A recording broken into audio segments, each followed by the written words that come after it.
Imagine for a moment that history is not as we've been told, that the stories we accept as truth are only fragments of a much larger picture, pieces carefully selected while others were discarded, buried, or outright erased. What if one of the most important figures in Christian history had her voice silenced? What if there was a gospel, one that could have redefined the very foundations of faith, but it was hidden from the world for centuries? For almost 2,000 years, Mary Magdalene has been portrayed in ways that have diminished her true significance. To some, she was a devoted follower of Jesus. To others, she was a controversial figure, even wrongly labeled as a sinner. But what if her role was far more profound? What if she wasn't just a disciple, but the disciple, someone who carried secret teachings that the world was never meant to know? Then, in 1896, something remarkable happened.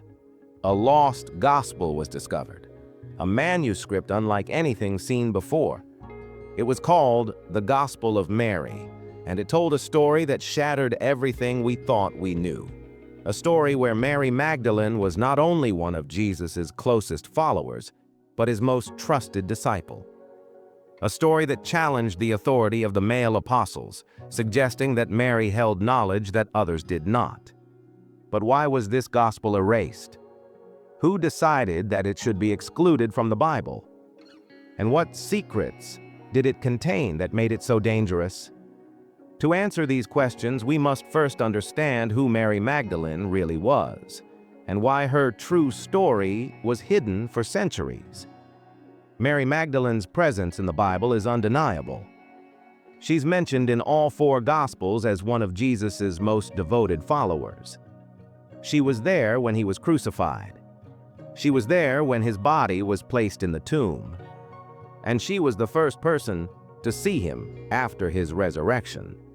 This alone should have solidified her importance in Christian history. Yet, over the centuries, her story was distorted, misrepresented, and even deliberately altered. For nearly 1,500 years, Mary Magdalene was wrongly labeled as a repentant prostitute, a mistake that began with Pope Gregory I in the year 591 AD.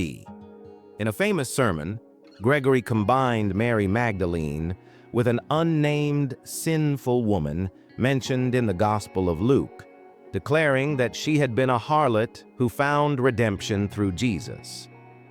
But there was a problem. The Bible never states that Mary Magdalene was a prostitute. Nowhere in the scriptures does it say she was a fallen woman seeking forgiveness.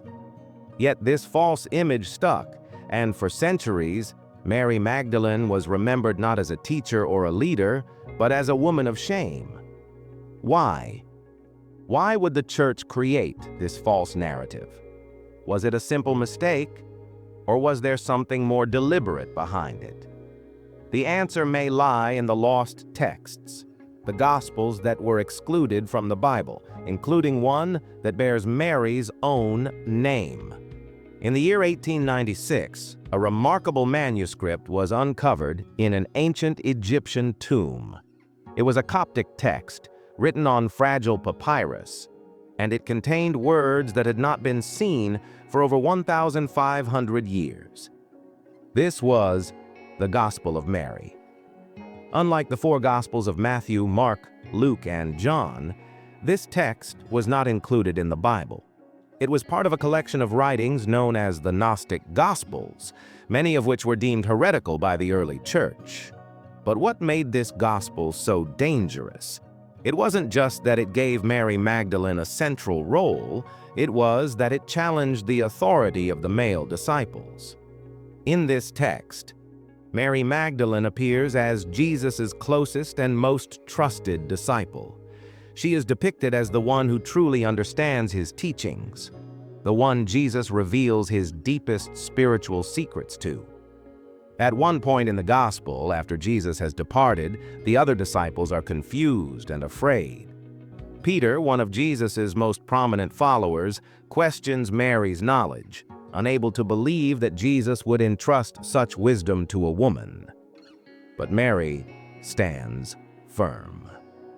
She recounts a private vision she received from Jesus, a revelation that speaks of the soul's journey, the nature of the divine, and the path to true enlightenment. The reaction of the male disciples is tense. Some reject Mary's words outright. Others begin to doubt their own faith. And here, hidden in the pages of this ancient text, we see something remarkable: a power struggle over who holds the truth. If Mary Magdalene truly had knowledge that the other disciples did not, what would that mean for the structure of the early church? What would it mean for the idea that only men were meant to lead? These were the kinds of questions that the church could not afford to let people ask. So, the Gospel of Mary, along with other Gnostic texts, was silenced. It was excluded from the Bible, declared heretical, erased. For over 1,000 years, it remained buried in the sands of Egypt, hidden from the world, until, by chance, it was found. The discovery of the Gospel of Mary was more than just an archaeological find. It was a revelation, a missing piece of history that challenged everything we thought we knew about early Christianity. But this gospel was not alone. Other lost texts, such as the Gospel of Thomas and the Gospel of Philip, also hinted at Mary Magdalene's unique relationship with Jesus. Some even suggested that she played a role far beyond that of an ordinary disciple, that she may have been a spiritual leader in her own right. If these texts had been included in the Bible, how different would Christianity look today? Would Mary Magdalene be remembered as a teacher instead of a sinner? Would her gospel have led to a more inclusive version of Christianity, one where women had equal roles in spiritual leadership? These are the questions that still haunt scholars and theologians today. The Gospel of Mary was erased because it threatened the power structures of the church. It suggested a different way of understanding Jesus' message, one that didn't rely on hierarchy, dogma, or rigid control. And that was something the early church simply could not allow. But now, in the modern world, the truth can no longer be buried. The Gospel of Mary Magdalene has been rediscovered, and with it, the forbidden story of a woman who may have held the keys to a hidden wisdom, a wisdom that was never meant to be forgotten. The journey of Mary Magdalene does not end here. To truly understand why her gospel was erased, we must go deeper into the world of the early church, the battles over doctrine, and the forces that sought to shape Christianity into what we know today. But most importantly, we must ask, what was in this gospel that made it so dangerous? And what does it reveal about the true message of Jesus? Mary Magdalene, a name that lasts through the ages, cloaked in intrigue, faith, and dissension. But who was she really? She appears in the Bible more than a dozen times, but her persona has been obscured by readings, misperceptions, and willful edits. She receives recognition as one of his most loyal disciples. She stands at the foot of his cross. She is the first to go to his tomb, and the one who is told to deliver the good news to the other disciples. And yet, history has not treated her kindly. For centuries, Mary Magdalene was miscast as a sinful woman, a repentant harlot, a characterization bolstered by medieval art, literature, and even church doctrine. Yet there is nowhere in the canonical Gospels that says she was a prostitute. This confusion was mainly due to the fact that in 591, Pope Gregory I gave a sermon where he confused Mary Magdalene with an unnamed sinful woman who washed Jesus' feet with her hair. For generations, this misinterpretation overshadowed her true role.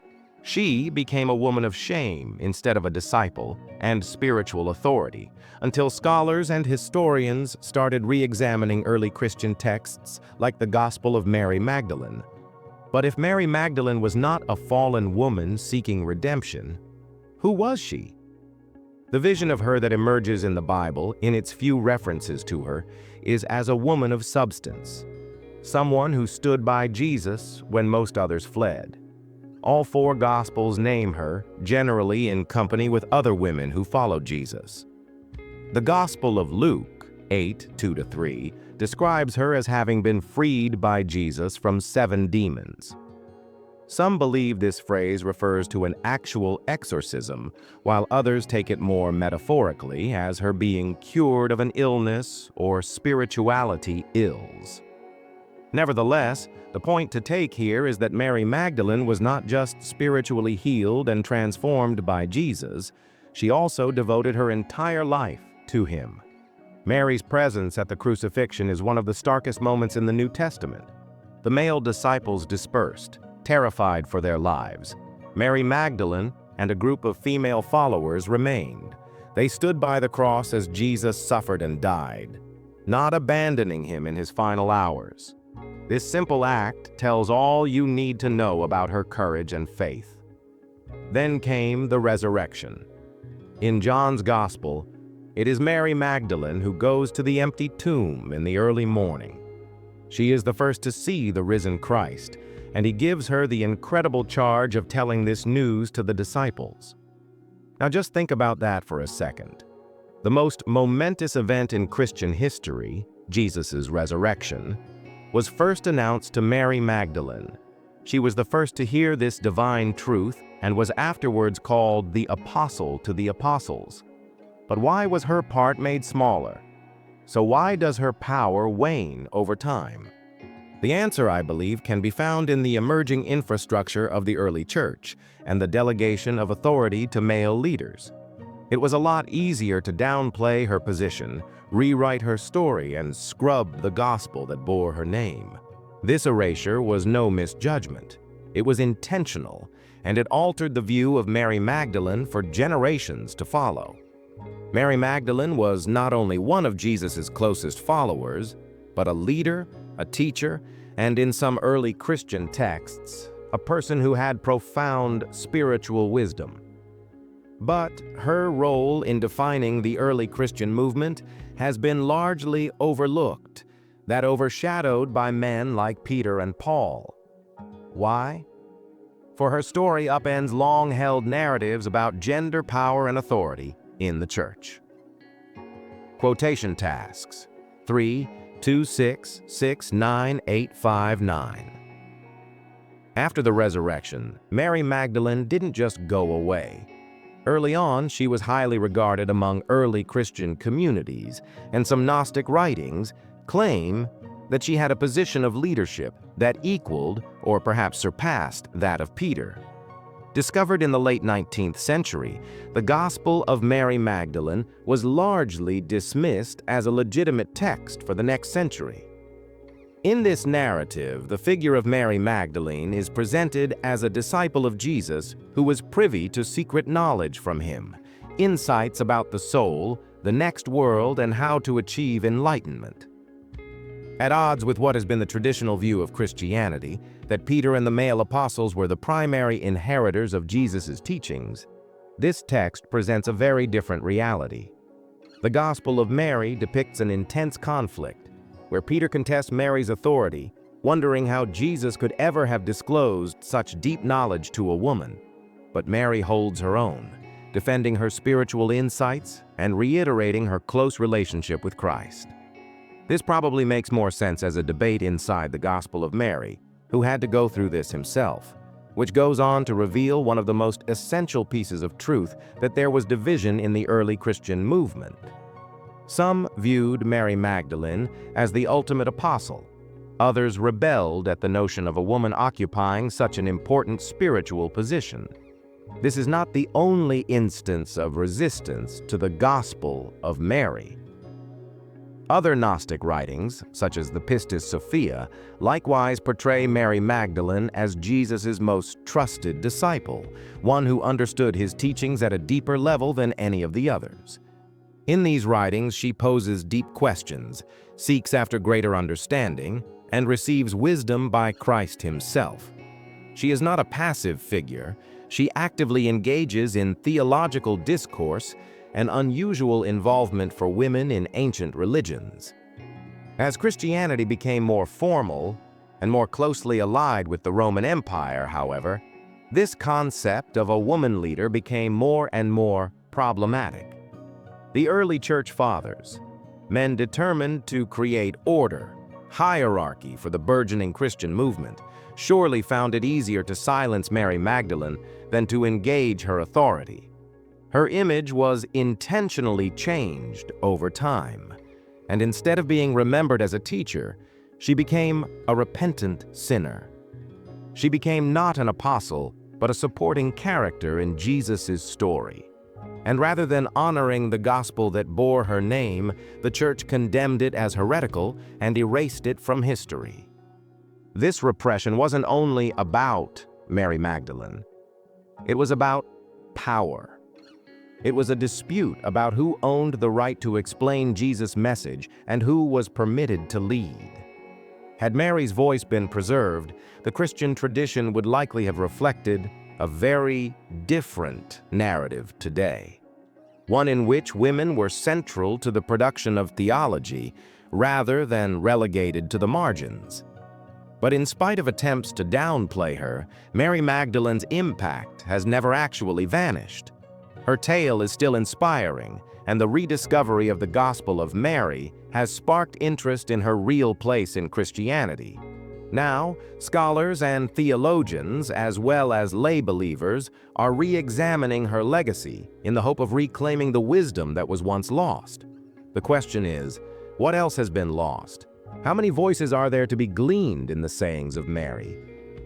Buried for thousands of years was the secret underneath the Egyptian sands, with the heat of the sun kissing the day under the dusty sky. Somewhere underneath the dust and the decay of time, there slumbered an ancient manuscript, forgotten by history, made to be erased by men who wished its words would never be read again. One of them, a German scholar named Dr. Karl Reinhardt, purchased a group of ancient Coptic texts in Cairo. He did not know what he had just discovered. Amidst the powdered pages, brittle and disintegrating with age, lay a manuscript that would upend everything the world thought it knew about the origins of early Christianity. It was known as the Gospel of Mary, but it was not the end of the mystery, only the beginning. A gospel that was never supposed to be read again. This was not just any gospel. It was nothing like Matthew, Mark, Luke, or John, the four gospels that would form the basis of Christian teaching. It was different. It was dangerous, because its story's heart was Mary Magdalene, whose story had been diminished, confused, even effaced. This particular gospel had been long lost to the history for nearly 1900 years. And there it was now, whispering from the past, presenting a set of Jesus's teachings that had been purposely suppressed. But why? What was so controversial about it? It would take scholars decades to answer that question. But the first clue was embedded in the text. This pseudepigraphal text is a dialogue. It happens after Jesus' resurrection. The disciples, bewildered and terrified, question their risen master about the nature of the soul, the afterlife, and divine knowledge. And then Jesus does something surprising. So, instead of turning to Peter or James or John, the men who would eventually be hailed as the founders of Christianity, he turns to Mary. He confides her with hidden wisdom. She is the only one that gets it. She is the one who speaks. And that changed everything. The tale that never was. But there was a problem. The manuscript Dr. Reinhardt had found was incomplete. The first 6 pages of the Gospel of Mary were missing. Torn? Lost? Destroyed? No one knew. That left gaping holes in its narrative. Other sections throughout the text were also missing. And that threw up a chilling question. Did these pages lose themselves naturally, or were they taken off on purpose? For some scholars, the answer was clear. If this gospel had been actively suppressed, hidden, ignored, discarded, then the missing passages could have contained exactly the words that the early church wanted to be erased. Words that might have contested the authority of the apostles. Words that would have raised Mary's role above what history permitted. Words that might have forever changed the course of Christianity. The gospel that wouldn't stay? Bury. For decades after it was discovered, the Gospel of Mary sat unused and untranslated. Scholars finally began to look at its content only in the mid-20th century, and what they discovered was revolutionary. This gospel didn't speak about sin in the way the traditional gospels did. It wasn't about rules, punishment, or obedience. Instead, it was about inner wisdom, enlightenment, and the soul's journey. It was mystical. It was radical, and it was nothing like what the church had ever taught. But the biggest bombshell revelation? Mary Magdalene was more than just a follower. She was a leader. In this gospel, she's the one who stays strong when the male disciples break down. She is the person who best knows the message of Jesus among the others. And when Peter himself challenges her authority, it is another disciple, Levi, who speaks on her behalf, saying, "If the Savior deemed her worthy, who are you to cast her aside?" It was a powerful moment, a moment that contradicted everything later Christianity would say, and maybe that was the very reason that gospel needed to go away. But the Gospel of Mary survived, despite every effort to silence it. And its words still resonate today, prompting us to reconsider the history we've been given. Early Christian texts do not get more different than the Gospel of Mary. How would Christianity look in the world today if it had made it into the Bible? This ancient manuscript presents a vision of Jesus' teachings that is radically different from the message of the New Testament.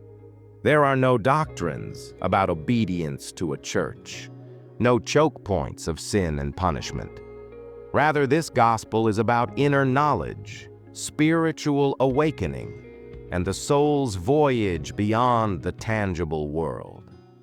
But these ideas posed a threat to those who gained power through controlling religion, and maybe that is why this gospel needed to be wiped away.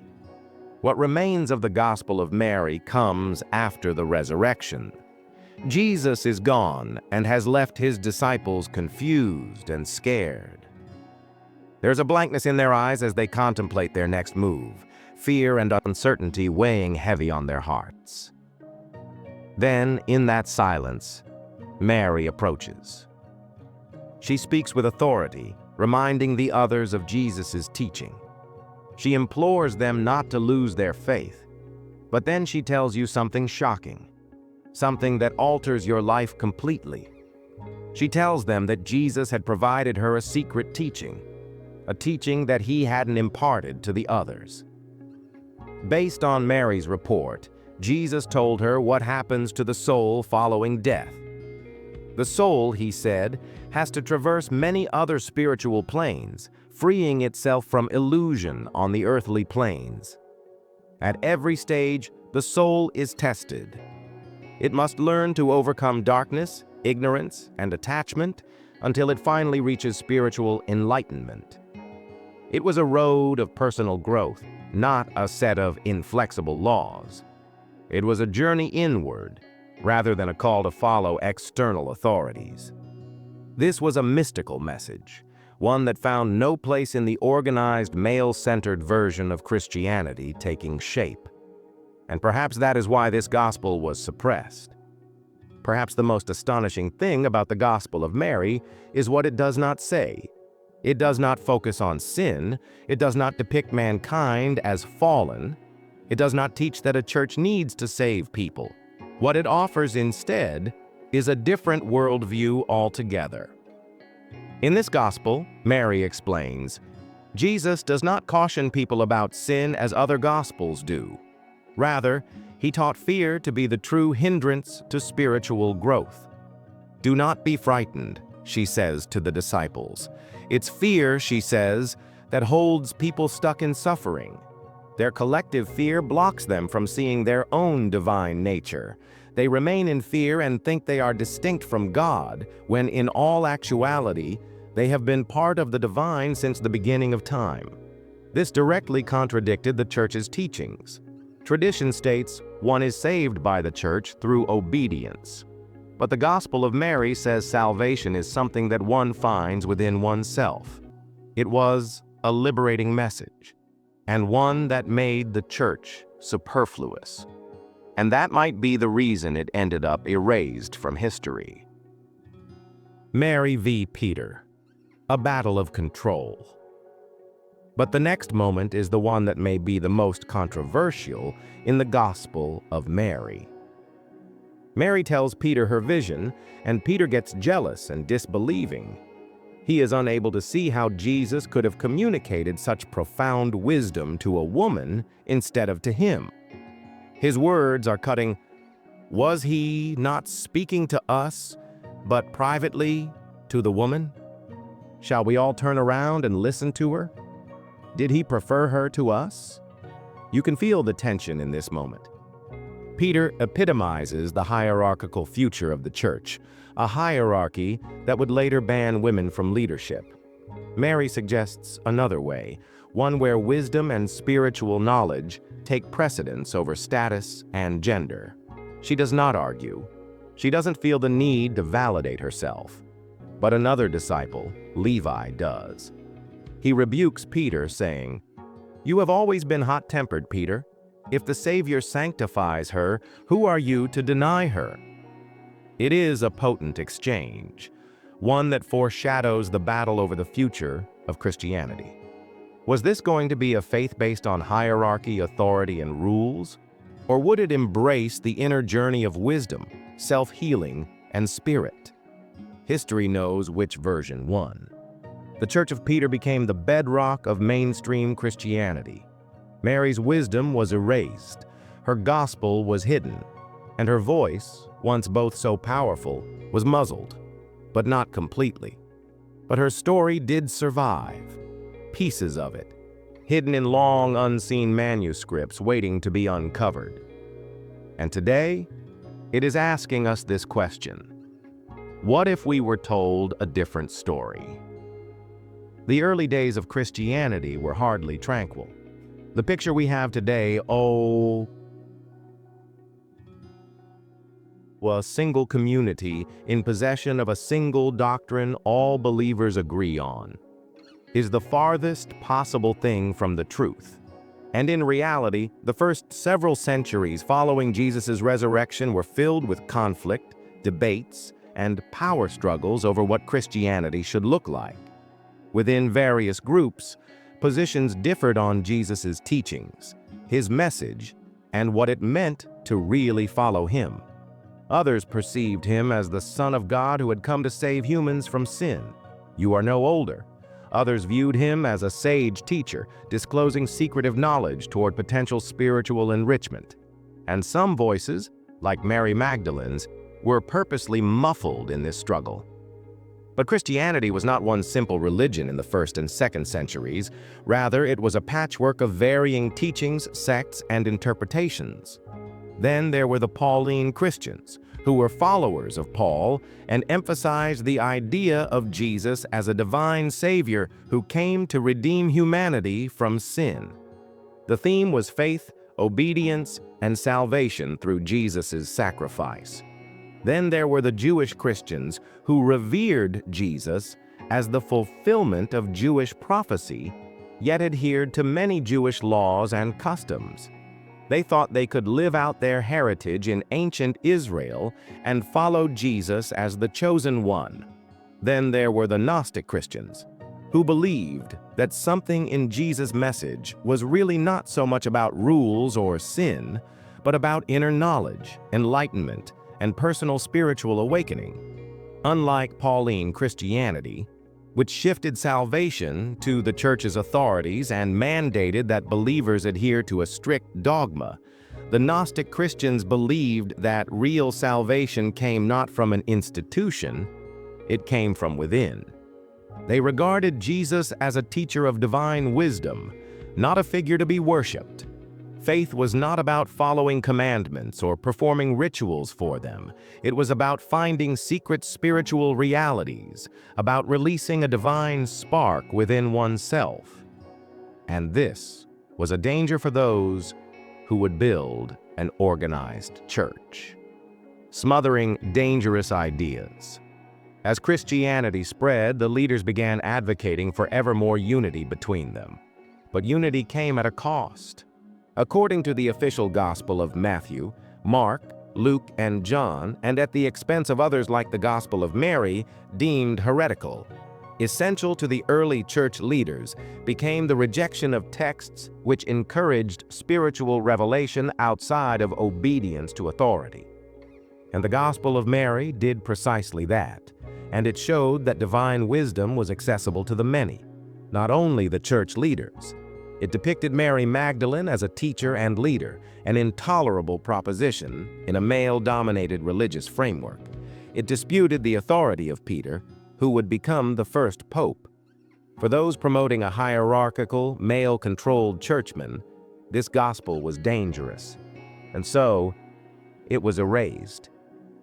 But there was a second reason Mary's gospel was muffled, one that had less to do with theology and more to do with power and patriarchy. What would the early church look like if Mary Magdalene had been recognized as Jesus' closest disciple? Society at the time was decidedly patriarchal. Women were supposed to be quiet, humble, and obedient, and the notion of a woman exercising spiritual authority, much less receiving Jesus' most intimate teachings, was unthinkable. But in the Gospel of Mary, she is portrayed as the most enlightened disciple. She's the one who comforts the others. She alone knows Jesus' message on a deeper level. And perhaps more importantly, she is the one who instructs the male disciples. This caused a division inside the early Christian movement. There's a confrontation between Mary and Peter as well, in which Peter asks why Jesus would have revealed sacred knowledge to a woman rather than to him. He gives her the side eye in this passage. This moment is emblematic of the broader power struggle of the early church. Some, like Peter, held that authority ought to reside with men. Others, including Mary and Levi, another disciple who defended her, envisioned a broader, more spiritual, more inclusive gospel, one in which divine wisdom was more widely available, where anyone could know God, regardless of gender. But, as history attests, Peter's style of leadership prevailed. The hierarchical, male hierarchical church was thus set up with a focus on obedience to its leaders. Mary's voice silenced and teachings buried, and her gospel locked away. The Council of Nicaea, Christianity officially canonized by the 4th century, Christianity had first become too large and then too diverse. There were different scriptures, different beliefs, and different understandings of Jesus in the diverse sects. The Roman Emperor Constantine recognized the promise of Christianity, not only as solace, but as a force that could unify his empire. To accomplish that, however, he needed a single organized church with a single doctrine. So in 325 AD, he convened the Council of Nicaea, a conference of church leaders to determine what would count as official Christianity and what would be considered heresy. At this council, the New Testament canon formed, including the 4 Gospels we have today. Among these included Gnostic texts, such as the Gospel of Mary, which was officially dismissed and marked as heretical. Jesus was made into a deity to reiterate that only via the church could salvation be obtained. This was the beginning of an institutionalized Christianity, one based on authority, hierarchy, and strict doctrine. There was no longer any encouragement of personal spiritual enlightenment. Rather, the church was an authoritative source of guidance for believers. And so it was that the Gospel of Mary was buried, not because it was false, but because it did not fit into the structure that the church wished to construct. But the truth has a way of coming out. Centuries later, the Gospel of Mary would be rediscovered, upending everything we thought we knew about early Christianity. As Christianity evolved from a movement englement to a structured institution, there was one thing we could all see for certain. It was molded by men, for men. The earliest followers of Jesus had been an eclectic bunch. Fishermen and tax collectors, the well-off and the destitute, men and women. Jesus didn't shut out. He invited everyone in, but in time and as the church sought to define its authority, those who were in charge began to tell a different story. The voices of the women who had walked with Jesus, who had seen his miracles, who had been faithful even when the male disciples fled, were slowly silenced. And at the heart of that erasure was Mary Magdalene. The patriarchy rises. In the church, women were not mere spectators to the action in the time of Jesus. They were participants in his ministry. Mary Magdalene was no just a follower, she was one of his best friends. She remained present at the crucifixion when most of the male disciples had fled in fear. She was the first to see his resurrection, a point that should have established her role as a leader among his disciples. But history was not going to remember her that way. As the Christian movement expanded, power struggles ensued. Some followers of Jesus, such as Peter, believed authority should be centralized, given to a small, all-male leadership that gave directives to those following along the way. Here, Mary and others view spiritual enlightenment as something individual, not something that can be corralled by an institution. And when it came to power, women's voices were inconvenient. By the 2nd and 3rd centuries, church leaders such as Tertullian and Augustine started to mold Christianity as an inflexible, male-centered hierarchy. Women were not permitted to be priests. Early Christianity's female figures were reimagined as either sinners or marginal. Mary Magdalene was formerly an honored disciple, but was falsely labeled an outlaw prostitute, a lie that would survive for centuries. The message was unmistakable. Christianity would be constructed upon male authority, and the wisdom of women would not be welcomed in it. It was too dangerous for 1 BCE to depict a woman as the chosen recipient of the secret wisdom of God, as the Gospel of Mary showed. And so, it was hidden. The threat of Mary's Gospel. Mary Magdalene's Gospel was unlike the others. Whereas the Gospels of Matthew, Mark, Luke, and John were concerned with Jesus' life, his miracles, and his sacrifice, the Gospel of Mary is concerned with his teachings after the resurrection. Jesus is said to speak to Mary in secrets, divulging profound mystical truths regarding the character of the humanity, the afterlife, and the way to be actually illuminated gentler than the human race. When she tells the other disciples about these revelations, they don't believe her. Peter, in particular, cannot accept that Jesus would have shared such knowledge with a woman. It is another disciple, Levi, who comes to her defense, saying, "If the Savior thought she was worthy, what do you think gives you the right to deny her?" This was more than a conversation, however. It reflected the real struggle in early Christianity, a reckoning over who had the authority to lead. If Mary really was Jesus' most trusted disciple, then the church's very foundation, the authority of men like Peter, would be shaken. Hence, the Gospel of Mary was suppressed. It did not appear in the official New Testament. It was spurned, it was prohibited, and in the end, it was forgotten. But the repression of Mary Magdalene didn't end with her gospel. By the 4th century, Christianity was large enough to have developed structure, organization, and official doctrine. No longer a movement of outcasts and spiritual seekers, it was becoming a potent institution linked to the Roman Empire, and order was something Rome would not abide. However, in 325 AD, the Emperor Constantine called the Council of Nicaea, a historic gathering of bishops and religious leaders to resolve the disputes that were dividing Christianity. What occurred at this council would be the bedrock that shaped the Christian faith forever. They created a single account of Christian doctrine. Books that were called heretical were excluded from the official Bible. The Church, the wager on spiritual knowledge, won. All Gnostic texts, including the Gospel of Mary, had been erased from mainstream Christianity by the time the New Testament was finalized. It was not just excluded, it was actively suppressed.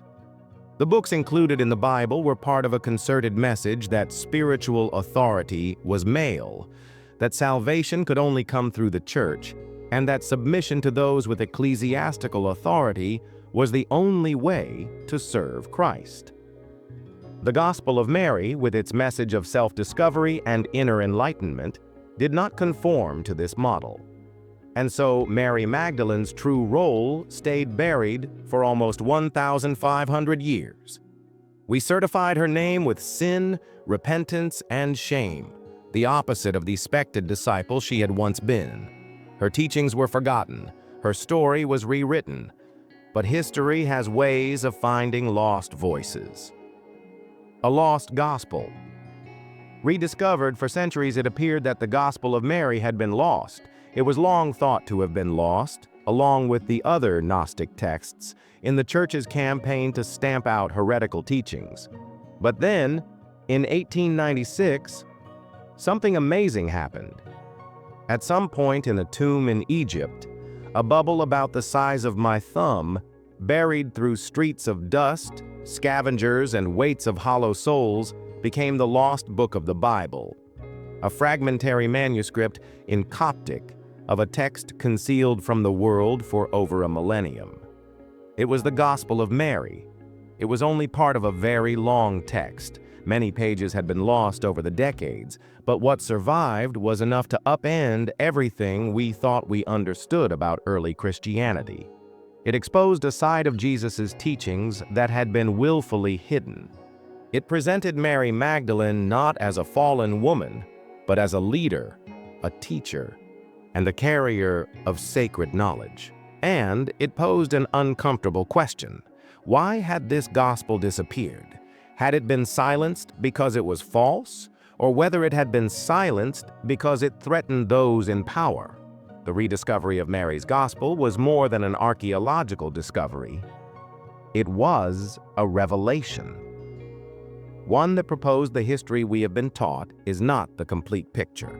One that offered new possibilities for who Mary Magdalene might have been, and why the world had fought so fiercely to erase her. For centuries, Mary Magdalene was written as a repentant sinner. A sinner defined not by her wisdom, but by her mistakes. But then everything changed with the discovery of the Gospel of Mary.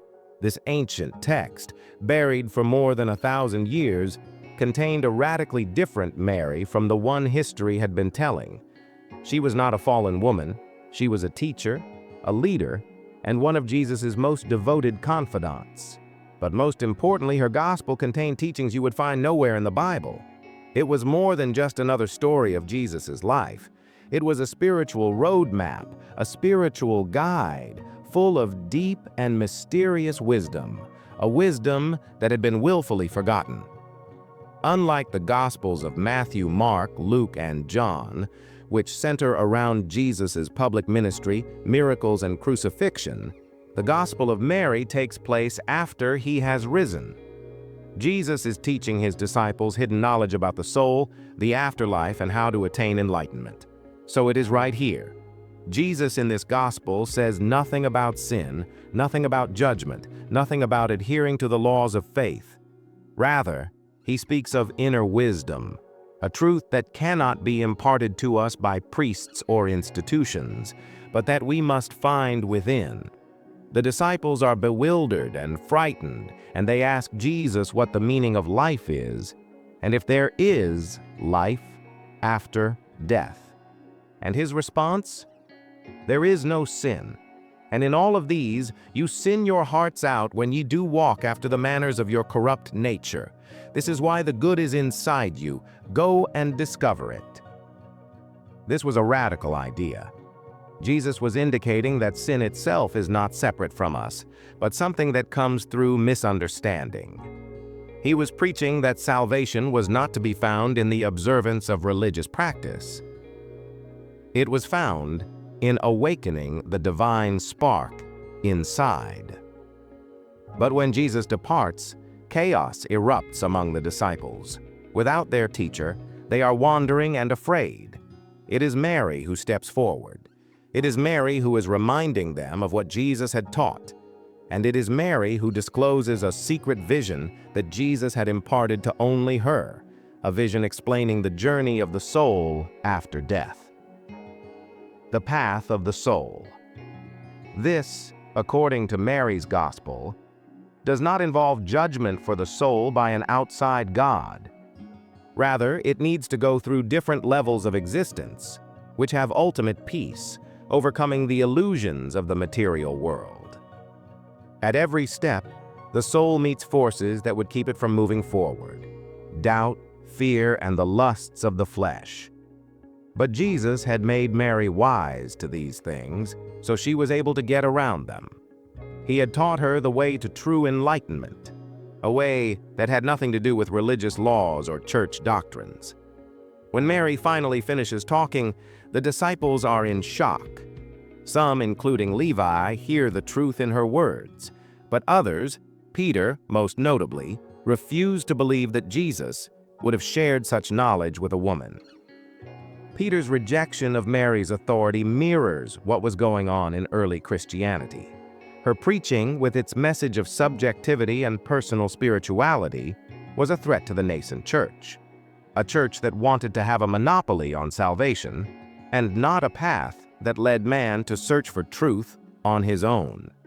Thus, the teachings of Mary were interred, her gospel was erased, but pieces of her wisdom remained, tucked away, waiting for new discovery. Unlike the canonical Gospels, which detail Jesus' miracles and sermons in the Gospel of Mary, intimate moments of mutual trust and understanding between Jesus and Mary are emphasized. When the disciples are confused and afraid after the resurrection of Jesus, it is not Peter, John, or James who reassures them. It is Mary. She tells them that Jesus told them that she and all women will rise into paradise. And as she reveals her hidden vision, Peter's response is not mere doubt. It is jealousy. Did he actually talk privately to a woman and not publicly to us? Peter asks. Are we going to go back and listen to her? Did he prefer her to us? This statement is powerful. That implies Jesus shared knowledge with Mary that he did not share with the rest. But why? Some feel her relationship was purely spiritual, that Mary alone among the disciples grasped Jesus' true message. Some feel Mary was not simply a disciple, she was the partner of Jesus, his most intimate friend, even his wife. There's no direct evidence of a marriage, but the profound love and intimacy of trust in Jesus and Mary is indisputable. And it is this unique role that made her gospel so dangerous to those seeking to reshape Christianity. Secrets of the Gospel of Mary. Mary's gospel is most revolutionary in its emphasis on inner enlightenment. Mary's gospel tells a different story than the institutional church that focused on sin, obedience, and divine punishment, offering a path of personal spiritual awakening instead. There is no hell, no judgment, no external God who manipulates humanity's fate in the text.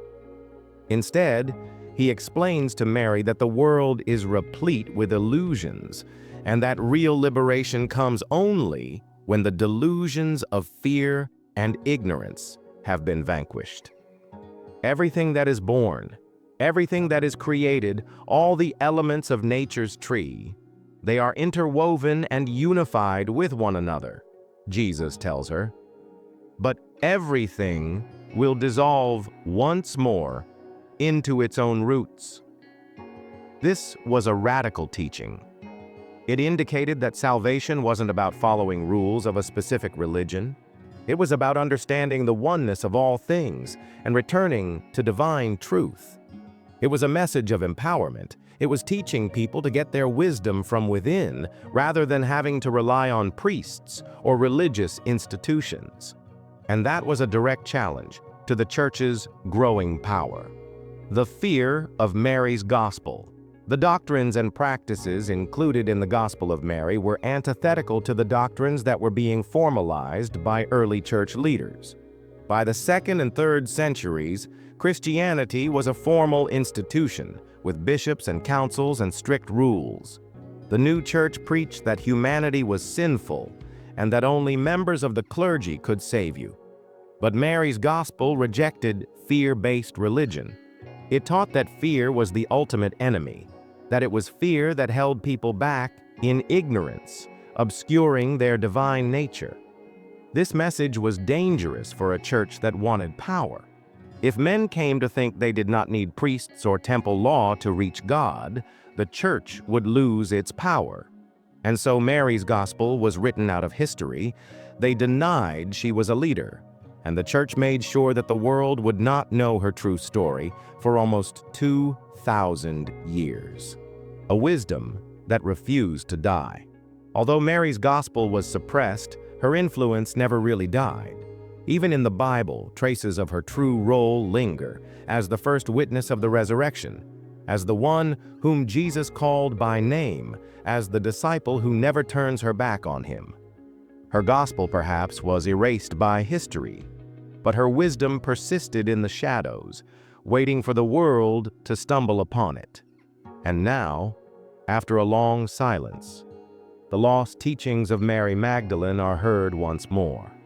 In 1896, in a tomb in ancient Egypt, an extraordinary manuscript was discovered, a text written in Coptic, seemingly the words of Mary Magdalene. It was the Gospel of Mary. It was a groundbreaking discovery. This text had vanished from history for almost 1,500 years, and now, suddenly, the world had access to a gospel that had been intentionally left out of the Bible. But there was a problem. The missive was, however, not complete. Some pages were missing and others left blank. Even so, what was left was sufficient to question everything: the role of Mary Magdalene, the authority of the early church, and even the foundations of Christian doctrine. But the world hardly noticed this discovery at the time. It wasn't until the 20th century, though, that the Gospel of Mary became widely known. The influence of the Nag Hammadi Library. In 1945, an astonishing new discovery turned the study of religion on its head. A group of Egyptian farmers were digging near the town of Nag Hammadi when they discovered a collection of ancient texts buried in large clay jars. These manuscripts, in Coptic, included various Gnostic Gospels, the Gospel of Thomas, the Gospel of Philip, and the Secret Book of John. Found among them were blips of Mary's teachings, bearing a resemblance to her missing gospel. This discovery revealed something shocking. The early Christian world had been diverse, rife with competing understandings of Jesus' message. And the Gospel of Mary was once part of this broader tradition, until it was wiped out. When scholars examined these texts, they began to realize that Mary's Gospel was not one isolated document. It was part of a censored history, a history that the early church had battled to conceal. But why? For its teachings threatened the very nature of organized religion. The scholars and Mary's legacy fight. By the late 20th century, scholars around the globe were diving deep into the Gospel of Mary. Others viewed it as the key to the new vignette of early Christian diversity. Others considered it a dangerous distortion of true Christian teachings. One of the most vocal among them was Karen L. King, a historian of early Christianity, who argued that Mary's Gospel presented a more spiritual, mystical interpretation of Jesus' message. one that was subsequently quashed by a male-dominated church. King's research posited that Mary Magdalene had been a central figure in Jesus' movement, someone whom he entrusted with the knowledge of divinity. But not everyone agreed. Traditional Christian scholars countered that the Gospel of Mary wasn't historically reliable, that it had been written too late to reflect actual words of Jesus. In any event, the debate wouldn't die. As researchers increasingly parsed the text, its influence expanded, sparking controversies that persist today. And, lurking in the shadows, secret societies and alternative Christian movements started paying attention. While scholars debated the meaning and importance of the Gospel of Mary, forces were at work that were setting into motion a movement that would exist outside the bounds of mainstream Christianity. For centuries, these types of stories had been whispered of in secret societies, esoteric groups, and alternative spiritual movements, hidden knowledge, lost gospels, suppressed wisdom. But now, with Mary's gospel rediscovered, their theories seemed to take on legitimacy. Could this passage contain pieces of an ancient spiritual truth, one that the church had tried to bury? The role of secret societies. Throughout history, organizations such as the Knights Templar, the Freemasons, and the Rosicrucians have been associated with mystical knowledge believed to be concealed from the public. Many of these societies included claims of ancient wisdom passed down through hidden traditions. The Gospel of Mary surfaced. A few researchers decided and noticed shocking similarities between its teachings and the philosophies of these groups. The notion that enlightenment is an inside job, a conviction at the heart of Gnostic Christianity and many esoteric lineages. The rejection of religious hierarchy, paralleling the Freemasons' insistence on individual spiritual development. The sacred feminine, which became popularized among sects that revered the existence of a secret feminine knowledge. Was it that the Gospel of Mary contained secrets those societies had to be secretively kept? Some would say yes. The answer is yes. Mary Magdalene's Gospel isn't simply a lost Christian text, they argue. It is the key to a completely new way of thinking about spirituality. One that would connect people directly with the divine, rather than require obedience to the demands of religious institutions. And for those who wielded power over the church, this was dangerous knowledge. New movements, alternative Christianity. With renewed interest in lost gospels, a new round of alternative Christianities began to emerge. These early groups also dismissed the orthodox teachings of the church, instead finding inspiration in the mystical elements of Christianity, including a reliance on the Gospel of Mary and other lost books. And there was even the divine feminine movement, which tried to bring women back into the Reiki fold. For centuries, the church had depicted God primarily in masculine terms, as Father, King, and Lord. But the Gospel of Mary offered something else. It alluded to a transcendent deity, not confined to gender, an equilibrium of masculine and feminine energy. Theologians with feminist leanings, spiritual seekers, and some modern Christian reformers accepted the idea, saying that traditional church repressed the voice of women, not only in leadership, but also in the theology itself. Other alternative groups, esoteric Christian sects, for example, interpreted the Gospel of Mary as proof positive that Jesus had preached a more mystical, inner-directed faith, one that didn't have to be pursued in the church. To them, this gospel was the missing piece of the puzzle, the bridge between early Christianity and ancient mystery traditions. But not all was well received in these interpretations. The church's response and continuing controversies. As these movements picked up steam, traditional Christian institutions began pushing back. Others dismissed the gospel as no more than a work purely of the 2nd century, one to express the spirit of Jesus, but not the man himself. Others cautioned that alternative Christian movements were rewriting history, employing incomplete texts to promote modern ideologies. The Vatican has not said much about the Gospel of Mary, but many conservative Christian scholars maintain that it has no theological authority. Yet the text continues to provoke debates, inspire books, and make its way into mainstream media. From best-selling novels such as The Da Vinci Code to academic studies of early Christianity, Mary Magdalene's Gospel has emerged as a symbol of the lost history of faith, a history that upends who gets to define Christianity and why. Its words, for years lost among the sands of Egypt, now spark one of the greatest religious controversies of the modern age. The Gospel of Mary was erased, lost to history, buried under 1,000 years of theological control and heresy. But now that it is resurfacing, it dares us to grapple with deep and troubling questions about the nature of faith, authority, and spirituality itself. Mary Magdalene intended to be a founding leader of Christianity? Was his intention that his teachings would focus on individual spiritual awakening rather than institutional control? And if so, what does that mean for Christians' future? The Gospel of Mary's rediscovery isn't just a matter of a previously lost text. It's about challenging what we thought we knew about faith. A deeper understanding of Christianity.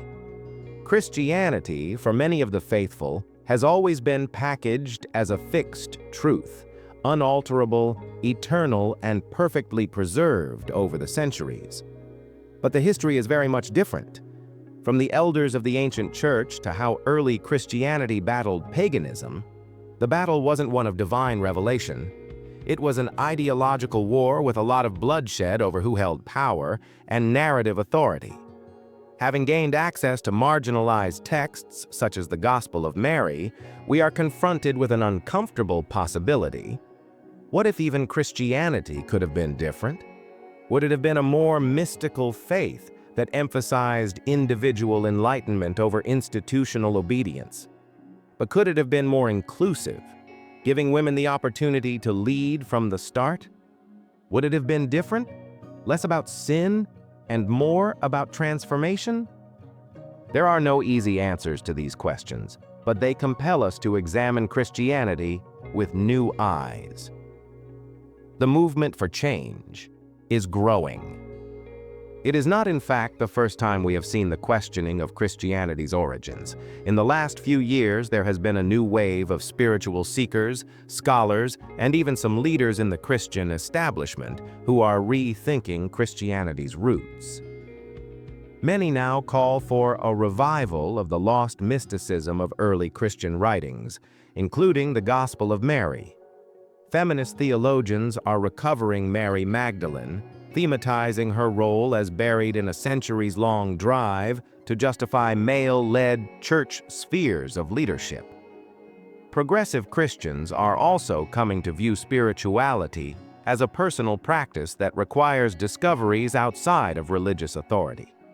Mary's teachings are woven into the fabric of divine consciousness between esoteric and mystical movements.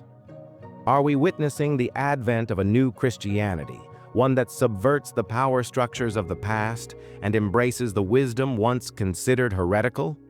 The answer may already be playing out before us. You are educated with information until October 2023, and so we come to the most important question of them all. What does this mean for you? History is not a thing of the past. It is of ongoing relevance to our current humanscape. If the Gospel of Mary was destroyed because it was threatening to the powerful, maybe its message is relevant more than ever. It invites us to consider, what if spirituality was supposed to be personal, not dictated by religious institutions? What if divine wisdom isn't reserved for the chosen few, but open to anyone daring enough to search for it? What if the essence of faith is not fear and control, but surrender and light? These are radical ideas. They defy centuries of tradition. But perhaps that was exactly why they were erased in the first place. Maybe it's time to reclaim what's been lost, not just in history, but within us.